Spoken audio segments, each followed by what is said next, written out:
सोनिया अर्डिट से पूछती है, अगर ऐसा कुछ है तो तुम मुझे बता सकते हो। अर्डिट अपने मन में सोचता है, एक किस तरह की सवाल है। इतना कहकर वे सीधा सोनिया की ओर जाता है और वे कहता है, बातचीत अच्छा गया, और उसे गुड बाय कहते हुए वहाँ से जाने लगता है। और वे अपने मन में सोच रहा था, मैंने सुना है ये लड़की क्राउन प्रिंस के फ्रेंड है और मुझे ऐसा लग रहा है मेरा फर्स्ट इम्प्रेशन शायद अच्छा नहीं रहा, और तो इसे देखकर ये मालूम पड़ रहा है ये अपने इमोशन के बहाव में कई सारे गलतियां कर देती होगी। सीन वहां कट होता है और हम देखते हैं रोसली को, जो कि क्राउन प्रिंस को देखकर कहती है, आप यहाँ क्या कर रहे हैं योर हाइनेस। क्राउन प्रिंस कहते हैं, क्या तुम मुझे अपना घोड़ा दे सकती हो? मैं सोच रहा था कुछ देर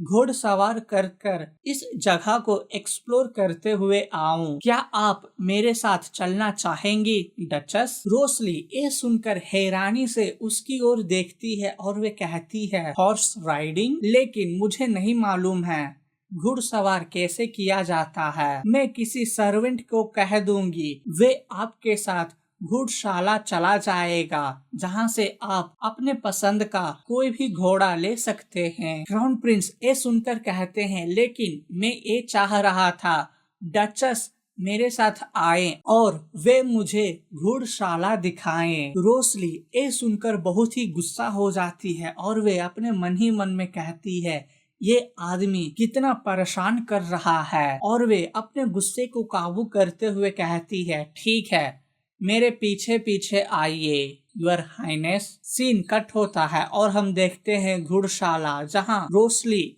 और क्राउन प्रिंस जा रहे होते हैं। रोसली कहती है, हम घुड़शाला आ गए हैं, आपको जो घोड़ा पसंद आए आप उसे ले जा सकते हैं। इतना कहकर रोसली वहाँ से जाते जाते कहती है, मुझे उम्मीद है आप इस हॉर्स राइडिंग को एंजॉय करेंगे। इतने में क्राउन प्रिंस कहते हैं, क्या आप भी घुड़सवार करना चाहेंगी? रोसली ये सुनकर पलट कर देखती है, तभी क्राउन प्रिंस कहते हैं, आज का मौसम बहुत ही अच्छा है, आप मेरे साथ आइए, मैं आपको घुड़सवार करना सिखा दूंगा। रोसली के पास कोई दूसरा ऑप्शन न होने के कारण वे मान जाती है और वे जैसे ही घोड़े के ऊपर बैठने की कोशिश करती है, वे अपने मन में कहती है, ये ड्रेस तो बहुत ही अनकंफर्टेबल है। इतने में क्राउन प्रिंस कहते हैं, क्या मैं आपकी कोई मदद कर दूं? इतना कहते हैं क्राउन प्रिंस रोसली को उठा लेते हैं और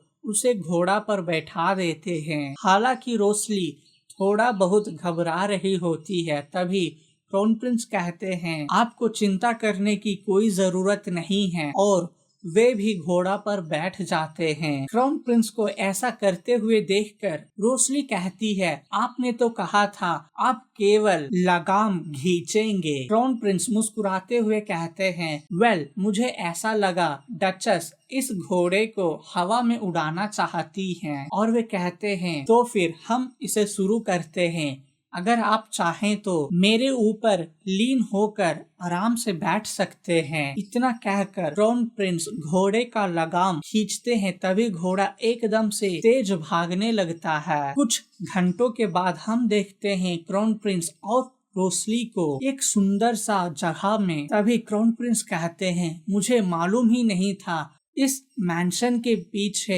ऐसा कोई जगह है। रोसली कहती है, मुझे भी पता नहीं था। क्राउन प्रिंस और रोसली उस सुंदर जगह को देखकर एंजॉय कर रहे होते हैं। तभी क्राउन प्रिंस घोड़े से उतरकर अपना हाथ को आगे बढ़ाते हैं और कहते हैं, डचस आप मेरा हाथ पकड़कर उतरे। हालांकि रोसली ऐसा नहीं करती है और वे खुद से उतर जाती है, जिसे देखकर क्राउन प्रिंस हैरान रहते हैं और वे उस पहाड़ की ओर देखते हुए कहते हैं, ऐसा माना जाता है इस जगह पर जो भी आता है वे अपना सारे दुख दर्द को भुला जाता है। और ये बात सच भी है। रोसली जो कि क्राउन प्रिंस के बातों को बहुत ही गौर से सुन रही होती है और वे कहती है, मुझे पता नहीं आप किसके बारे में इतना चिंता कर रहे हैं, लेकिन मेरा विश्वास है वे जल्द ही खत्म हो जाएगा। क्राउन प्रिंस ये सब सुनकर बहुत ही ज्यादा इमोशनल हो जाते हैं और वे कहते हैं, ऐसा लग रहा है आपको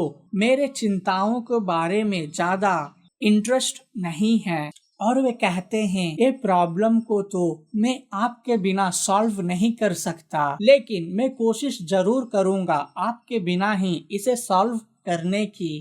इतना कहते ही क्राउन प्रिंस अपने मन में ही कहते हैं, आप दूसरे की तरह नहीं हैं जो कि हरदम बड़बड़ाते रहे। आप उनसे बहुत ही अलग और सिंपल हैं। यहाँ तक कि आपका एक्सप्रेशन भी एकदम से खाली रहता है और मुझे ऐसा लगता है मैं इसे पसंद करता हूँ। सीन वहाँ कट होता है और हम देखते हैं मैंशन में, जहाँ यमा बहुत ही चिंता में होती है। इतने में उस गार्डन की ओर से सोनिया आ रही थी। यमा उसे देखकर कहती है, लेडी सोनिया, क्या आपको कुछ चाहिए? सोनिया कहती है, मैंने रोसली और डार्विस को बहुत समय से नहीं देखा है। यमा कहती है, मुझे लगता है वे दोनों घुड़सवार करने के लिए गए हैं। इतने में हम देखते हैं वो दोनों वापस आ रहे होते हैं।